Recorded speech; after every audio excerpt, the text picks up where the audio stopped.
Hello, everyone, and welcome to the Happiness Journey with Dr. Dan podcast, where every journey is worth living.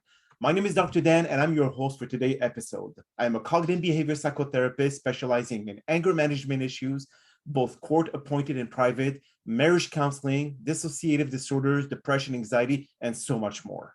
Today, I'm very, very happy because we have a special guest and author from Canada, Tyler Foley. Since no one else is really qualified to introduce himself better than he can, I will let him take over and provide us with key information about who he is and what he's been doing in his life in our northern friends of Canada. Tyler, the floor is yours, my friend. Well, thank you, Dan. And I guess, if I needed to introduce myself, I would say I'm a proud Canadian, a father, a husband, author, serial entrepreneur, poor goalie, even worse drummer, and seeker of warm beaches. And that pretty much sums up me and what I do. Okay. So tell me, now this is the Happiness Journey podcast, and a lot of people have had an extreme difficulty of understanding what happiness means. Now, for some, it can be like a major mansion in front of the beach, as you were talking to you just recently, or major, like a lot of different vehicles, like sports vehicles, etc. Now, for you, what is your definition of happiness, Tyler?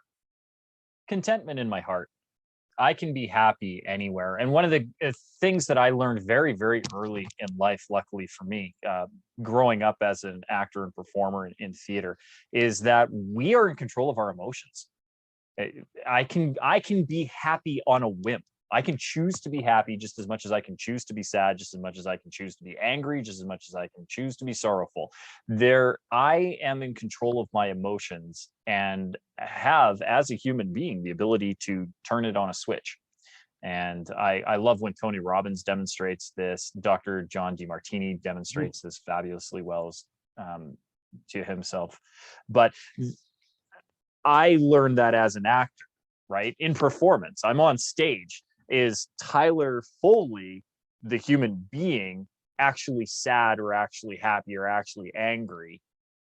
Well, no, but the character needs to be, which means that I need to be, which means that I have to then mimic that. And in mimicking that, I actually become that. And that's a really profound lesson to learn 6, 7, 8 years old, that, I can choose to feel within my body however I want. And what I found in pretending to be happy and then actually forcing my body to be happy is that feeling of happy is just contentment. It is contentment with my heart and being satisfied with the situation that I'm in. And as long as I can find that satisfaction, I'm happy. And the nice thing is that I'm aware that humans can't exist in a single state. So I'm not somebody who seeks to always be happy. I just choose to live in contentment and love, which sometimes is happy, sometimes is contemplative, and sometimes is whatever.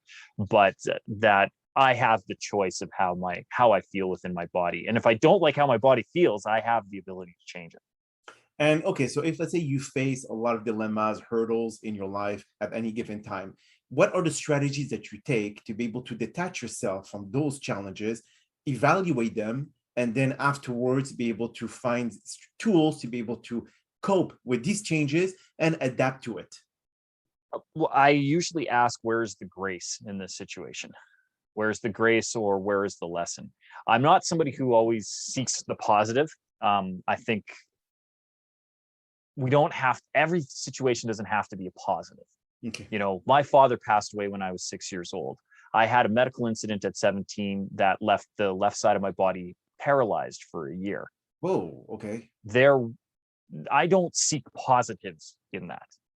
I'm sure there are. If you really wanted to delve deep, I'm sure you could pull some out, but it's not my goal. And frankly, I find it a frustrating exercise. What I do look for is the grace. Okay. Right? There is grace in each one of those situations. If it weren't for my father's passing, I probably would have never found the love of the stage, which has profoundly influenced my life in every possible way. And so my father's passing is sorrowful. And if I could go back, would I like to have known my father better? Absolutely. But would I change anything? No, Okay. because I would be a drastically different human being now, and I like who I am now. And I don't know that I would have liked the person that I would have turned out to be if my father had remained alive. I don't know that I would have the emotional intelligence that I have. Oh, okay. I don't know that I would be as articulate as I am. I'm sure I'd be very scholastic. My father was a teacher, an entrepreneur himself, a wonderful man, very creative, loved the outdoors. And I share a lot of those same passions, but I don't know that, we don't know. And I can't worry about the what if. What I do know is that it happened and it was tragic. My mom had to raise me and my sister on her own. But even in saying that, I know that to not entirely be true, but because she was on her own, we had an entire community rally around us. I had many fathers raise me instead of just one. That's a blessing. That's grace. That's why I say, and it's hard when you're in the eye of the storm, when you're in the maelstrom, when you're getting hammered by the elements. It's hard to go, where's the grace in this? True. Right? But when the storm passes, it's real easy to say, hey, this reset the playing field. This turned up the nutrients in the ocean, in the soil. Now life is fertile again. It sucked because it was a devastating event and it annihilated everything in its path. But we forget that when one person calls annihilation, another person calls a blank slate. True. And for me, I've found the best practice that I can do is ask, where is the grace in this situation? Where is the lesson? And if I can focus on that forces you to detach from the situation, because now you have to get outside of your emotion. You have to get analytical. And it's that absence of emotion when you are in that state that allows you to kind of process. And so for me, that's been the most helpful technique that I have used. And I've had many situations in my life where I've had to go, where is the grace? And even as recently as this past weekend, my wife experienced a very profound tragedy in her work environment. She works for a very small home builder. There's only 30 people in her company. Okay. And they had one of their own take their life. Okay. And the president of the company actually had to go and find him in a closet in a new build and in one of their own units. And this, it affected the whole company. And we just went through a long weekend up here in Canada, and my wife had the time booked off, and she was supposed to travel to go to visit my father-in-law, her father, and my daughter and her were going to travel across the country to the I'm just east of the Rocky Mountains, and they were going to go all the way to the Atlantic Ocean and visit Prince Edward Island. But because of all of this COVID stuff, the flight ended up she couldn't take it. Her travel pass got revoked, and so she had to stay here, and she found out 2 weeks ago, and so she was quite upset about it. Okay. But then this happened, and all she wanted to do was be close to me and Kenzie and our family, and she needed time to process and grieve. Okay. And so I was able to, where was the grace in the cancellation and in that event in itself? It's tragic. And we feel so badly for his family. He's leaving behind a wife and young children. He himself was just in his early 30s. Like it has profoundly has impacted this organization. But at the same time, it gave us an opportunity to reflect on who we are as a family. It gave me a chance to be there for my wife. And just listen to her and watch her process the grief. Gave us an opportunity we had this time off. Well, she had this time off, so I just switched my schedule at that point. I canceled I had media engagements Friday and Saturday that I canceled. I was supposed to be playing hockey Saturday, Sunday, and Monday. I canceled it all. I wiped my schedule. I just rescheduled everything.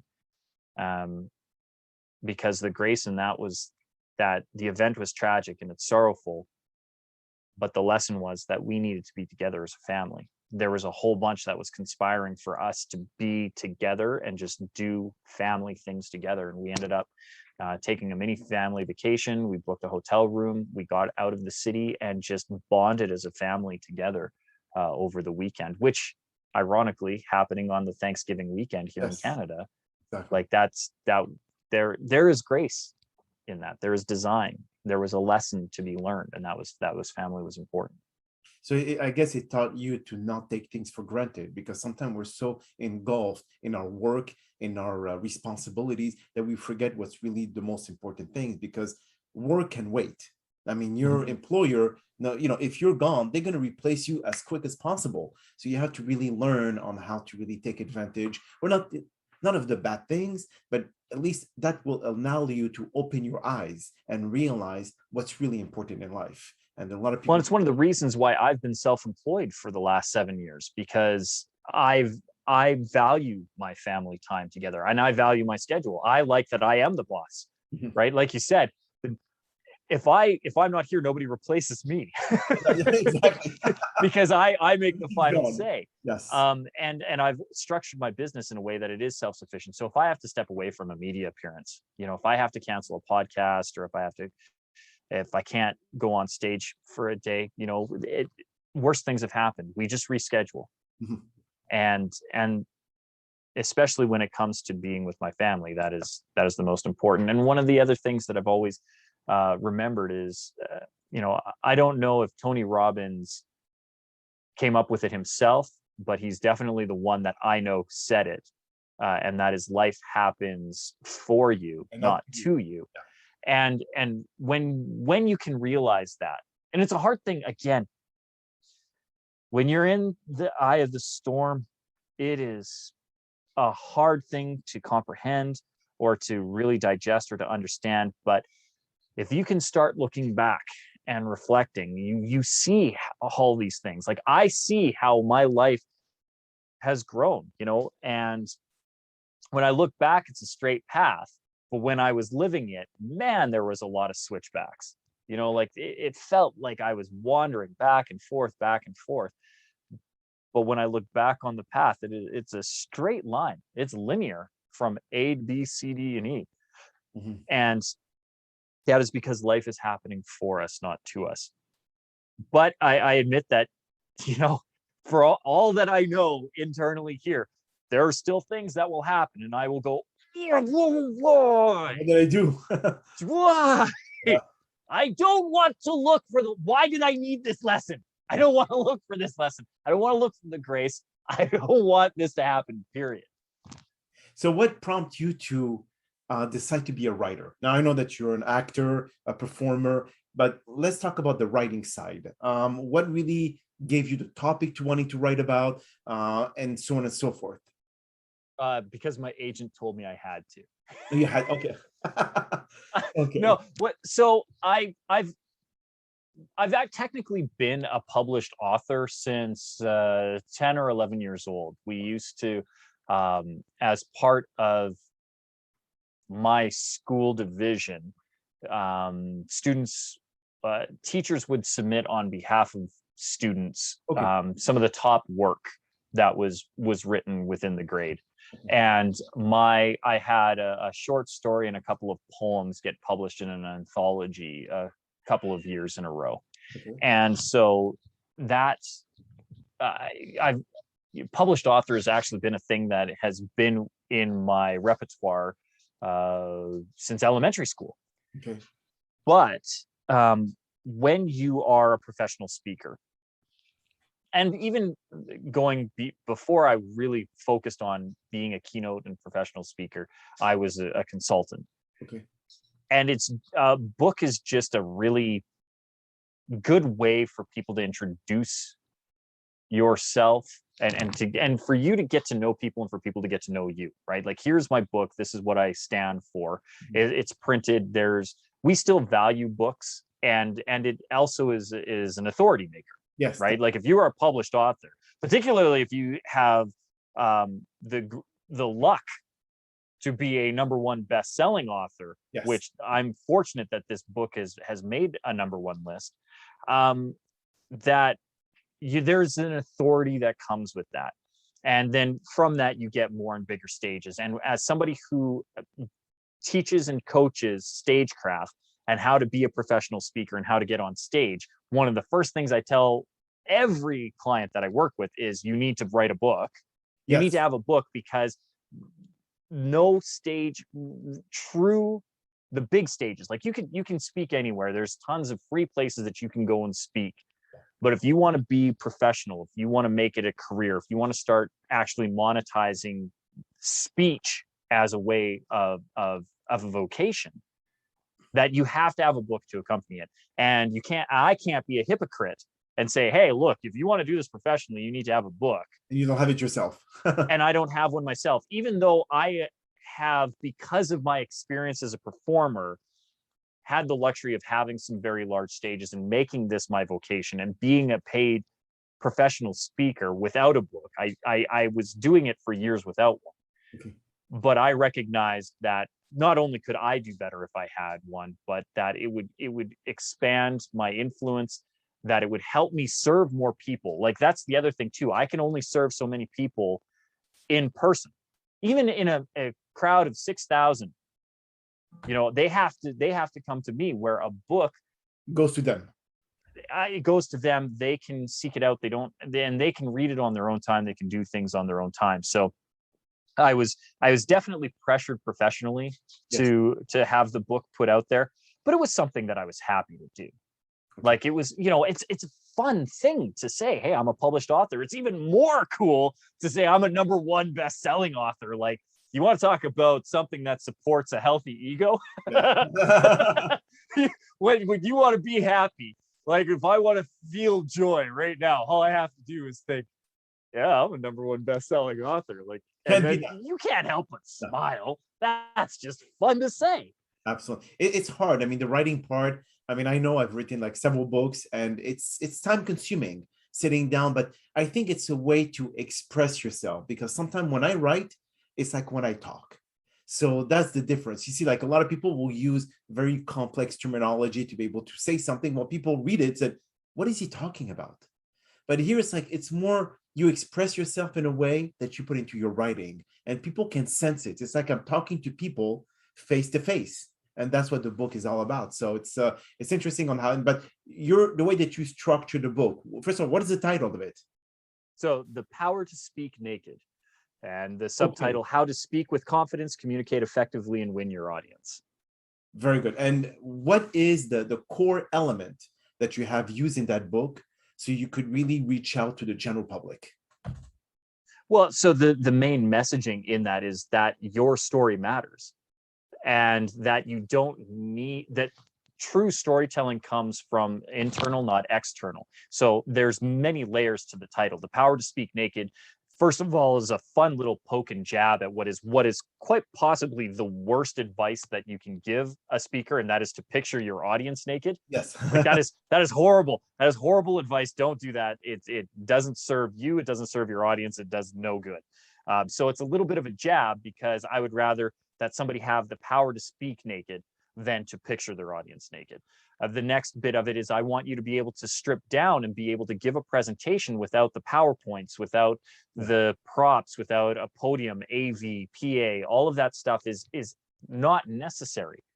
I mean, there's going to be people who get to see the video of this podcast, but most people are tuning into the Happiness Journey to listen to Dr. Dan from an audio perspective. And right now they're listening to us. So I could pick up a copy of the book, I could show them the cover, but it does no good. What I have to do is say, it's a really tasteful cover with a naked dude and the power to speak naked covering his buttocks, which, by the way, offends Jeff Bezos's e-commerce site to the point where they will not allow me to advertise my book on that site. Even though it's available on it, I cannot advertise it because it breaches their their policy when it comes to advertising and nudity, which I think is hilarious because I don't think the book is that bad. But now your audience is curious because they haven't been able to see it. Correct. Right. And that's the point of true storytelling. An effective presentation is to grab somebody's curiosity, grab their attention, make them want to know more. And you can do that without all of the gimmicks. So I want them to be able to give a naked presentation in that it's just them and their voice and they can trust their messaging. And then on a very deep level of it, the power to speak naked speaks to the ability to expose your raw, naked truth. Okay. To allow the world to see the inner bit that you are trying to keep sheltered and protected. Because I believe strongly that the thing you're afraid to say is very likely what your audience needs to hear. And it's in that sharing. And I don't mean that you need to expose your deepest, darkest secret. Like, I'm not talking about that. What I'm saying is there are things that you're afraid to say that you're censoring yourself on a daily basis. And those are the things, that's the meat, that's the juice, that's where we connect. Mm-hmm. That's where your story has power. And it's when we censor ourselves that we are really doing a disservice to the world, because in our story, we could have tremendous impact if we could only reach hearts and minds. And the way to reach hearts and minds is to give the details that connect the heart and the mind so that they are in alignment. And we can only do that when we give them the details, that when I can give you the emotion of the story and I can get my head to feel and empathize with my heart and my being. And so the book is structured on how to bring that out, how to do that the best. Like, what are the tips and techniques that you can use to engage your audience, to re-engage your audience, to be fully prepared, to explore your story, and to really understand who you are at your core, and have the confidence in yourself to not worry about what other people think. Mm-hmm. Like, that's the real key to public speaking. Is most people will claim to be afraid of public speaking. 77% of Americans polled will claim to have anxiety around public speaking. And I call BS. Okay. Because we're not afraid of public speaking, or the society as a whole would collapse. We wouldn't be able to exist. Commerce would never happen. Correct. Because in order for commerce to exist, we need to go out in public and then speak to someone else.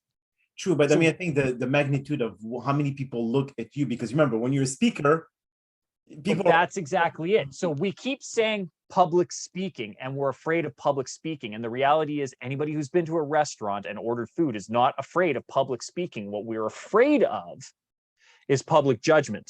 That's true. Yes. Because exactly what you're saying. If I'm ordering food in a restaurant, even though I'm speaking to a stranger, because I probably don't know my wait staff, mm-hmm.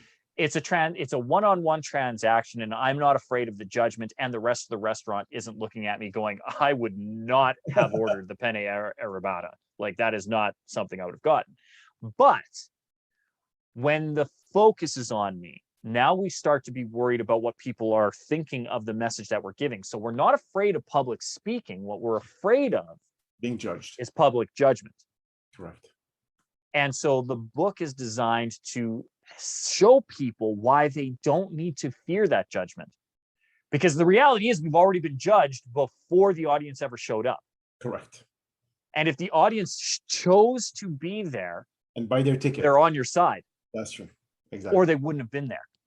And if you have been gifted the stage, you're the authority.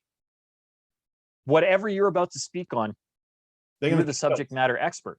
Mm-hmm. So the audience is there hoping that you succeed. So as soon as you can flip that power dynamic and know that the audience is on your side, suddenly the fear of judgment can be tackled. And so I spend a good number of chapters actually talking about being prepared so that you do actually connect with your audience in a way that serves them, so that they walk away just as excited as, if not more, than when they came to sit down, because they wouldn't have been there if they weren't on your side to begin with. Beautiful. Do you cover anything that has to do with how to promote yourself as a speaker to the Speakers Bureau, such as, like, what kind of pitch you have to give them so they can actually use you as a profile to be able to promote to, let's say if you're an entrepreneur and you're talking about leverage and acquisition, then you have a specific niche of crowd that wants to come and see you. So do you give some practicality behind all that on how to promote yourself to Speakers Bureau? In a roundabout way. So what we do within the book is there's only so much that you can tackle within a book. So I have a couple of QR codes that people can scan that takes them over to the website where we have a whole bunch of resources that allow people to do that, including my training. So once we get, I don't work with people on the book specifically to do that, but I do have training sessions on how to do that.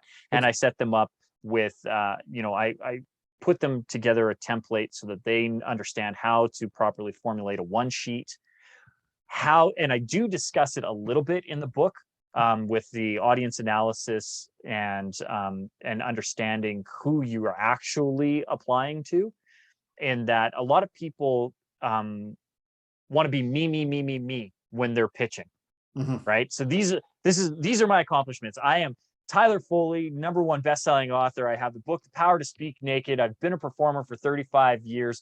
I've been on, Freddie versus Jason, Carrie, Door to Door. I've been in the musical Ragtime. I am a great human being. Hear me roar. And nobody cares, right? You don't care. Your audience doesn't care. The Speaker Bureau certainly doesn't care. Nobody cares. What you need to do is remember that you're trying to sell yourself to somebody. And in this case, it's usually the promoter. Like, you're not worried about the audience right now. You're worried about impressing the promoter. So if you bring Tyler Foley to your seminar, I will bring 35 years of performance experience. I have a proven 5-step process that will get people telling their story in a powerful way. We break it down so that when they walk away from your seminar, they will have 5 powerful stories, and they will know the points behind those stories and how to explore and use those stories in a powerful way. Not only that, but I have a #1 best-selling book that I will make available to your audience member. You can either pre-purchase the copies, or we can do a sale from the back of the room if you need a revenue generator. I am more than happy to pitch it. I will even stay behind and sign every book and talk to the work. If you need aftercare, I have these programs that we can put together for your attendees. I will do a breakout session for your attendees. I want to make sure that for my speaker fee, I am providing you the most value. Correct. And so we structure it so that I'm showing them all the things that they get so that they can look good to their audience, so that their audience is served. Yes. And that's what we do. So I do have an entire training session around that, but in the book, we just kind of allude to it, because really it's about the fundamentals of speaking. And then if anybody wants to take it on and be professional, we have the professional training side, but the book's target audience is not the yous and the me's, right? It's not the people who want to be on stage, who want to share it with Tony Robbins or Les Brown or Brian Tracy, right? This is designed for the people who are terrified to speak up in a boardroom, and subsequently their career is passing them by. They are not getting the promotions. They're not getting the raises that they could have if they could tackle this one key professional development side.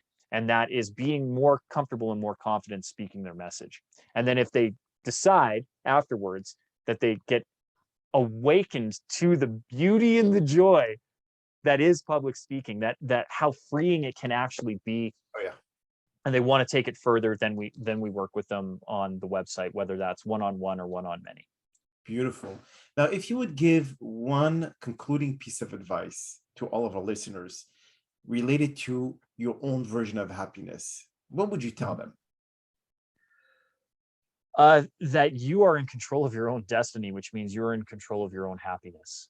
That a lot of times, if you analyze it, if you are stuck in a pattern of misery, it's because you actually find joy in it. Mm-hmm. And if you don't like how you feel, change. And there's so many ways to change your environment, change your stimulus, change your point of view, change your attitude. And literally, if it can be as simple as, if you are feeling stuck and you are standing up, lie down. Mm-hmm. A lot of times when I need to feel a reset, I will do the complete opposite of the physical stance that I am in at that moment, because my physicality will affect my emotional stance. And so if I am angry standing up, I am going to lie down and look at the ceiling. and take a moment to be contemplative that way. So you are in control of your emotions. And if you don't like how you feel, change it. Beautiful. Change something. If you feel stuck inside, go for a walk outside. You don't like the weather outside, go Move. to the Weather Channel and watch a beach somewhere else. Like Exactly. there's limitless opportunities and solutions if you're willing to look for them. So if you feel that you don't like how you feel, But one change it. important factor is what a lot of people experience daily, which is the term fear. They fear changes. So even though they're miserable where they are, Tyler, they fear It's the change. comfort. Their fear, yeah, that's it. Fear is comfort. You're right. Even though it's something that is constructed by the mind, it's still something that they perceive it to be. And the problem is that, well, if you don't like where you live because of the winter, well, move. And they can say, well, move where? Well, that's not my problem. You're the one who doesn't like it. So change. Go to Florida. Go to LA. Go to the Bahamas. Who knows? But a lot of people say, well, how do I do that? So even though they have the intent, they don't have the process. They don't have the motivation and the ambition to be able to make the change that you say that you're talking about. So again, they're stuck like in the twilight zone and they just cannot get out of it. No, I agree. But I've also been somebody who, again, growing up in theater, the gifts that theater gave me, they are endless. And that is the power of an imagination. I can go to the beach right now. Like, honestly, I've got a 52-inch TV that I'm talking to you right now, and I've got a heater right here because I'm in Canada and my basement is cold in my studio. So I can turn on that heater. I can crank it up to 28 degrees Celsius or, low mid 90s Fahrenheit. I can put on feed, a live feed of any beach in the world because they're all over. And if I want to go to Turks and Caicos right now, I'm going to do that. If I want to go to the Bahamas, I can do that. I can get a live feed from Thailand if I want to. I can be on the beach in Koh Samui, and I can turn this on and I can imagine that I'm there. And guess how I'm going to feel when I do it? Amazing. Happy. Yeah. I'm going to be happy and I'm going to be content in my heart. Even though it's virtual, I still get to do it. So if it's fearful and you can't imagine leaving the comfort of your own home, you can still virtually go anywhere and you can reconstruct that in your mind. And again, fear, anger, depression, they're all real, but they're all constructs. And we have the ability to change how we feel on a dime. And I know it to be true through performance. So if you are content and happy and satisfied in your misery, well, don't change. But if you are somebody who is frustrated by it and wants to, you have the power to do it. So just remember, don't give your power away to randoms and uncontrollable circumstances. Take your power back.